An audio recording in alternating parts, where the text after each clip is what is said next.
काय नाव आपलं? माझं नाव दिलीप बाळाराम चौधरी. मी माऊली सहकारी पॅनल या पॅनलमधून आम्ही उभे राहिलेलो आहेत 11 जण आणि 58 वर्षापासून ही पतसंस्था चालू आहे. पण 58 वर्षापासून याच्या आधीच्या कमिटीपासून ते राजघराणं चालू आहे. एकाचा एक मित्र असं हे चालू आहे. त्याच्यामुळे ही मक्तेदारी तोडण्यासाठी आम्ही सफाई कर्मचाऱ्यांचा आम्हाला सपोर्ट असल्या कारणाने आम्ही नवीन पॅनल उभा करून आम्ही इलेक्शन लढवत आहोत आणि आम्हाला पूर्ण चतुर्थ श्रेणी कामगारांचा पूर्ण पाठिंबा आहे आम्हाला.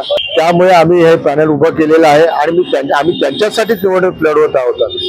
आणि आमच्यामध्ये 6 सफाई कर्मचारी आहेत, बाकी 2 सिक्युरिटी आहेत. पण आम्ही काय मुख्य उद्देश घेऊन तुम्ही निवडणुकीच्या रिंगणात उतरलेला आहात? तर बाबासाहेब आंबेडकर यांच्या विचाराने आणि यांच्या मार्गदर्शनाखाली आम्ही ही निवडणूक लढवत आहोत.